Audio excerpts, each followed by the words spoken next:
Hey guys, happy Monday. I had to think about it for a second. I thought it would be super fun to pop on Facebook Live tonight because I have had really interesting conversations with a bunch of women over the last, I would say 10 days or so, given the fact that I'm writing about not dieting, given the fact that I'm actually launching a program called Mind Body Boss, which is all about how to undiet.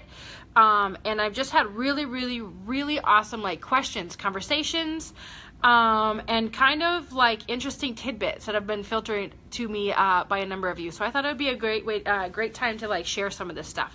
Anyway, fun fact. I am a coffee drinker for sure, and normally I have about 2.5 of those little cute mugs of coffee most days of the week, and that's gone by 9 o'clock in the morning, and I don't usually drink coffee past noon. For sure 1 p.m. I don't drink coffee or any caffeine past that time of the day, otherwise I don't sleep very well. Today I was like, oh my god, it's 4 o'clock. It's a really good time to have a large Starbucks Americano, and I'm pretty certain I'm not going to be sleeping until 3 o'clock tomorrow morning. So anyway, go me. If you need somebody to talk to at 3 o'clock in the morning, I'm probably your girl, probably still trying to process all this damn caffeine that I've just put into my body. So do as I say, not as I do, apparently, about the whole caffeine thing, because today was the day, and the coffee was pretty damn good though. So I'm not sad about it. I'm just kind of basically sad for all the sleep I'm not going to be getting today. Anyway, the whole point of this live, what is not dieting? How does one not diet? And I've been having this conversation with so many women over the past couple days. How do you not diet? What does that even mean? What are you trying to get at, Amanda, with your not dieting stuff? So anyway, let's talk about it. First of all, I think we kind of could back into it a couple different ways. An easy way that I like to back into it is such as follows. I write a lot when I'm writing an email to my email tribe, a blog, or anything on Facebook. A lot of times I'll take pictures of myself making cupcakes with my daughter, or, something food related that is perhaps treat in nature. Something that's not loaded with health, but it's also something that is included in the way that I eat. So I think it's very easy to assume that if you were looking at, whatever, a picture of what I'm doing, or seeing some of those pictures that I post, it's probably easy to assume that not dieting means speed eating cupcakes, or always eating donuts, or always having pizza, or always having, whatever, something that's probably not necessarily, nutrient rich, but is very fun food type stuff that maybe seems a little bit like junk food or treats or whatever. And it's an easy assumption, this whole I'm not dieting, so that must mean that I'm eating whatever the hell I want always, right? Or whatever the hell that I want that is junk food, treats, blah blah blah, all that kind of stuff. I'm always eating that, and that actually couldn't be further from the truth. On the flip side, not dieting is not just me throwing in the towel and just telling people that I suddenly love chicken breast and broccoli, and I eat that all day, every day, and oh my god, it's so delicious, because for me that couldn't be further from the truth either. I don't actually, I do like chicken breast and I do like broccoli, but that doesn't mean that I solely eat those things. So I think for women, it's really easy to get lost in how can I eat if I'm not always off plan, or if I'm not always on plan? Does that make sense? How can I eat in such a way? How can not dieting mean eating donuts sometimes, but also mean eating a lean protein and an ass ton of vegetables at every meal? It's a loaded question. For women who've been on a diet for the bulk of their life, or who've worried about this stuff for a bulk of their life, or whatever, I get it. This is new territory, and it can be slightly, or feel slightly territory. Could feel slightly intimidating, frustrating, give you anxiety to suddenly say, you know what, I am never going to put myself on a diet again. I'm not going to be on a diet again. For the person who's been on a diet all the time, saying that I'm not going to diet basically equates to I'm going to gain 100 pounds in my mind. And I know I understand that feeling, because I felt the same way. The truth is, it just couldn't be, that's not necessarily the case. You know, yes, you could go hog wild and always just eat Twinkies and always just eat donuts and kind of forget about the health behind the equation. Theoretically, not being on a diet means kind of eating whatever you want. But the flip side of that is, if you only ever ate Twinkies and donuts, you're probably going to get damn sick of them. I'm not going to lie to you. It's not going to feel good to eat those things all of the time. Eventually, you're going to settle down. I promise, if you're only eating donuts and Twinkies, you will crave a vegetable, or you're going to crave fruit, or you're actually probably going to crave a grilled chicken breast, for that matter. So, you know, not dieting is basically that recognition that donuts and chicken breast can exist together peacefully, and it's not one or the other all of the time. It's a lot of health. It's the incorporation of treats.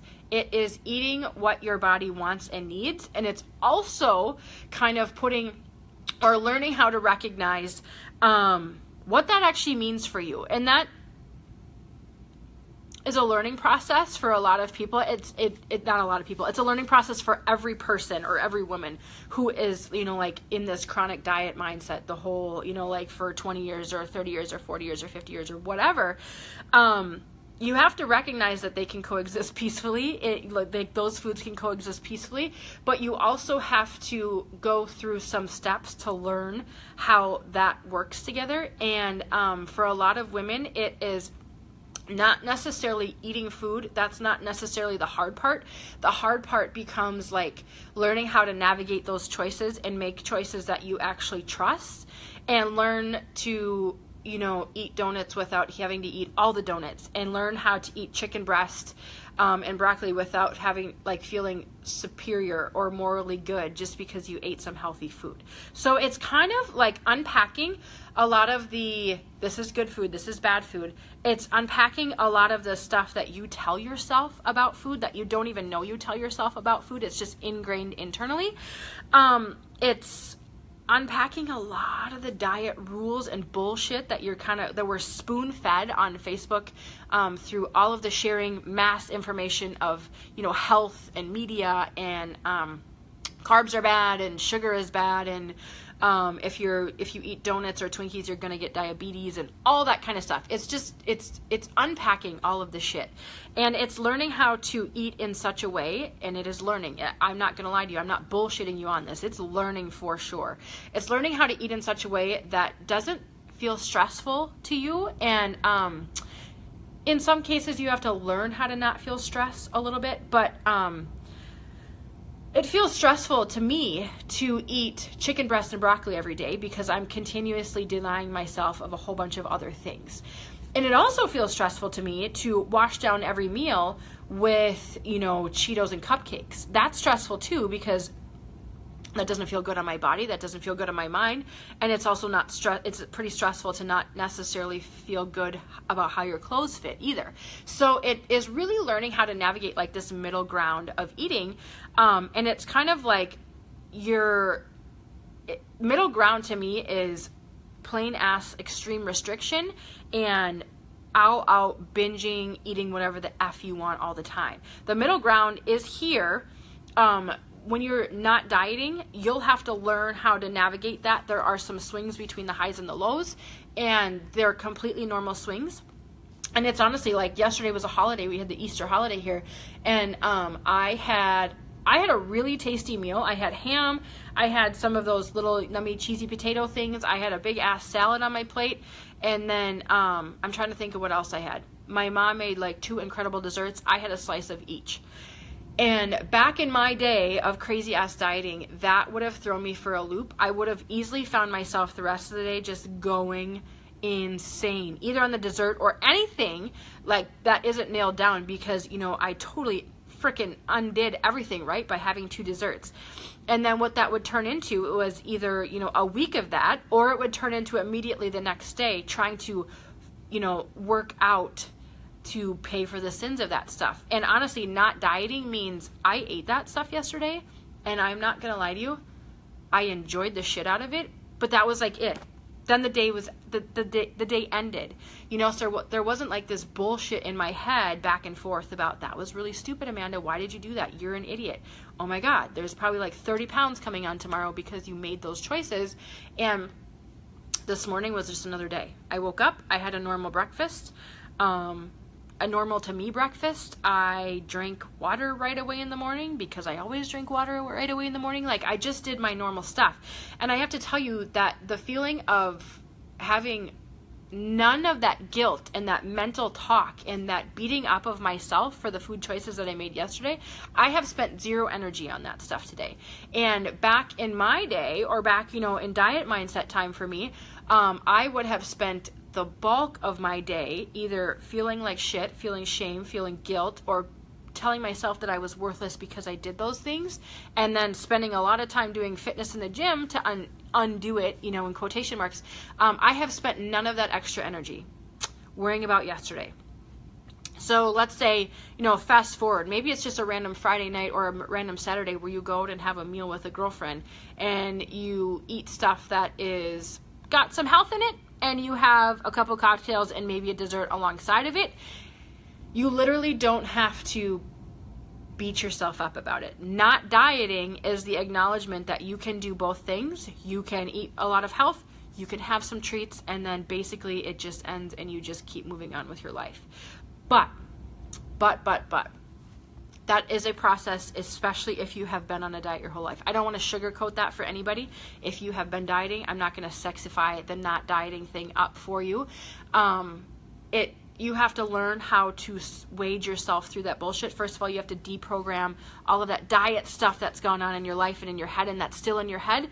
You have to learn how to feed yourself. That feels good to you. How I would eat probably doesn't feel the same to you guys. You know, like, there has to be some individuality here because you have different choices than I do, and I would never expect you to eat like I do. But there is definitely a middle ground for everybody, and I can tell you that like the mental energy that I do not spend on beating up myself or feeling guilt or shame about food, oh my God, it is like such a relief. If there is one thing I'm passionate about, you guys, it is really this. It's really like, how can I help women understand what this feels like and understand that health and treats can coexist, and actually liking yourself for eating 2 pieces of dessert on an Easter Sunday that were prepared by your mom and they rocked. It's awesome. It's seriously, seriously awesome. And it is so liberating, and it is like, I don't spend any energy on useless shit. You know, like, cool. I have so much more energy to do other things with. I have so much more energy to coach more women to do that with. I have so much more energy to put into workouts. I have so much. This is the biggest piece for me. I have so much energy to give to 2 little girls at home that has nothing to do with food drama, and I don't have to stress about what I'm eating when I go out for a meal with my husband. It's just eating. You know, like, that's a big freaking deal. So, all of that combined is basically the sum of Mind Body Boss, the launch of my Mind Body Boss program. And Mind Body Boss was basically me. I'll kind of share like the journey of it for you, because I think it's important. I have spent a lot of years with a lot of food bullshit and all that kind of stuff. And I spent a lot of time getting rid of that. And the last year, like shit happens. There's always things that are affecting you and affecting your mental state and your, you know, what's going on in your life and the amount of stress that you have and whatever. And I found myself, a couple months ago, actually reverting back into I'm going to buy a fat loss program from a well-known, well-respected coaching business in the fitness industry. And I'm not saying it's a bad program by any means, but it's not something that somebody with a chronic, you know, like diet mindset thing needs to even ever entertain, to be quite honest. And especially, you know, like, I write about this stuff all the time. I do not need to jump down this rabbit hole. And that was a mind game for me. That was a really big mind game for me, because I was like at this weird crossroads of, Amanda, you have done all of this work and here we are. What are we doing? We're here again. What happened along the way to, you know, trigger all this stuff up to make you feel like you needed to do this like fat loss template meal plan thing, right? And for me, that stuff crops up because I feel highly insecure about something. And it doesn't even need to necessarily be about body for me, like insecure about my body. It can be feel like insecurity in general triggers me. And this just happens to be what is like the thing that, you know, feels like I should solve insecurity with. But I feel insecurity about a lot of things. At different times, just depending on what's happening. I am a business owner, and sometimes that's a mind game because I am constantly living in business owner world, and that there's not really an off switch with business owner world. You're just on all the time. And yes, there's times that are less busy, but you're also like every day there's something about your business that you're working on or you're thinking about and you're dealing with. And so you never really get away from that. And I'm not minimize, I don't want to bash business owning, but it's just a very real part of it. And you guys know that I'm super, super passionate about helping women like how they eat. And then you kind of see people doing other things. And then it makes you question, like, maybe I'm the idiot. Maybe I'm the one doing it wrong. Right. And so that creates insecurity. And then I'm not going to lie to you. The past year I've had a baby. And so like hormonally, you're all over the planet. I'm not in the same space I was lifting in the gym, and nor should I be, but there's always like this comparison game. And I'm not at the place where like I'm on an even keel all the time. So that just creates insecurity just because I'm like, okay, now I'm momming, now I'm businessing, now I'm writing my blog, now I'm coaching women online, now I'm, you know, whatever. And that is just that creates insecurity for me. Insecurity is a thing that sends me headfirst into thinking I should do fat loss, I should do